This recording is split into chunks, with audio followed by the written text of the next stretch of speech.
برطانیہ کے شہر اولڈہم میں یورپین اسلامک سینٹر نے ایک شام ینگ جنریشن کے نام ایک پروگرام کا اہتمام کیا، جس میں برطانیہ بھر سے، شیفیلڈ سے، گریٹر مانچسٹر سے، برلے سے، بلیک برن سے اور بریڈ فورڈ سے لوگوں نے شرکت کی۔ اس موقع پر Pakistani famous TV anchor Sohail Ahmed Warraich اور روڈیا جان مقبول بھی موجود تھے، جنہوں نے اپنے خیالات کا اظہار کرتے ہوئے کہا کہ ہمیں اپنی آنے والی نسلوں کو بچانا ہے، ہمیں انہیں دین اور دنیا کے بارے میں بتانا ہے اور اپنے کلچر کے بارے میں بھی بتانا ہے اور پاکستانی ثقافت اور رسم و رواج کو بھی زندہ رکھنا ہے۔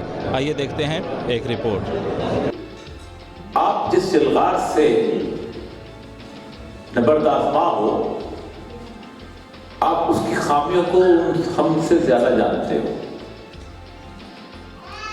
ہمارے پاس جو کچھ آتا ہے وہ چکا چوند آتی ہے، وہ خوبصورت بازار آتے ہیں، شاندار قسم کی فلمیں آتی ہیں، بہت خوبصورت قسم کی زندگی کے ریٹورکس جس کو ہم کہتے ہیں، fundamental human rights, women rights, democracy, will of the people speaks in the parliament، یہ کس قسم کے لفظ ہمیں آتے ہیں؟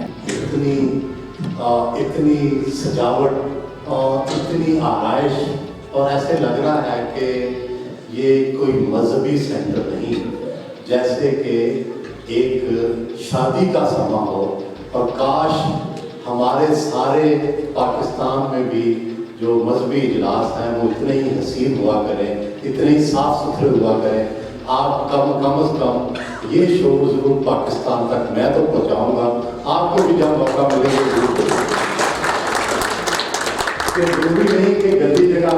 یہ ہمارا یورپین اسلامک سینٹر یو کے اسلامی مشن کا حصہ ہے۔ یہاں ہم نے ایک بہت بڑا ادارہ قائم کیا ہے، جس میں پوسٹ گریجویٹ کورسز شروع کیے ہم نے۔ بہت بڑی کوشش ہماری ہے، اس میں ہم کمیونٹی کے لیے ایک لیڈرشپ پیدا کرنا چاہتے ہیں۔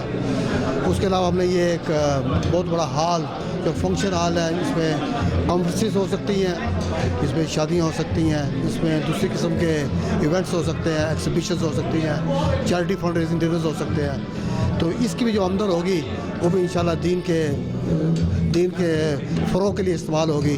تو ہم یہ کاوش ہے ہماری کہ اس سینٹر کو پاؤں پہ کھڑا کیا جائے اور دین اسلام کے لیے زیادہ سے زیادہ کام کیا جائے۔ ہم سمجھتے ہیں کہ یہاں پہ اسلامک سینٹر اور ادارے اور انسٹیٹیوشن جو ہیں، یہ جتنے مضبوط ہوں گے، جتنے بہتر ہوں گے، تو یہاں کی جو ہماری فیوچر جنریشن ہے، ہم اتنا ان کو زیادہ سیو کر سکتے ہیں۔ یہاں پہ یورپ کے اندر، یو کے اندر کوئی اور ایسا سورس نہیں ہے جہاں پہ ہم اپنے بچوں کو، اپنی بچیوں کو، اپنی نسلوں کی حفاظت کر سکیں۔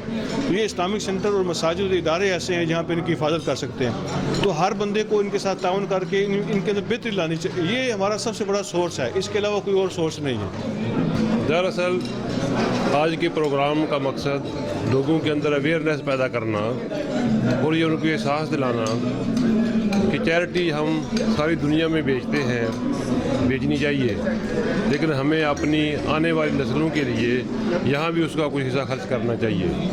اس کے جواب میں کیا جمع ہوتا ہے یہ اتنا اہم نہیں ہے۔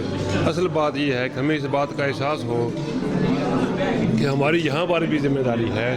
ہم جب خرچ کریں تو مقامی آبادی کو بھی اگنور نہ کریں اور اپنی نسلوں کو بھی اگنور نہ کریں۔ پچھلے سال میں یہاں آیا تھا تو یہ بالکل، جب میں اس کو کمپیئر کرتا ہوں پچھلے سال کے مقابلے میں، تو یہ بالکل ہی عجیب و غریب جگہ ہے، اور میں سمجھتا ہوں کہ انہوں نے بہت محنت کی ہے، اور یہ جو کچھ بھی کر رہے ہیں اسلام کے لیے یا بچوں کے تعلیم و تربیت کے لیے، یہ بہت اچھا کام کر رہے ہیں، اور ان کے ساتھ ہم کو تعاون بھی کرنا چاہیے، اور لوگوں کو بھی کوشش کرنی چاہیے کہ ان کی مدد کریں اور اس کام کو جتنا بڑھا سکتے ہیں بڑھائیں۔ اور یہ حال اس معاملے میں انہوں نے دور جدید کے تقاضوں کے عین مطابق بنایا ہے۔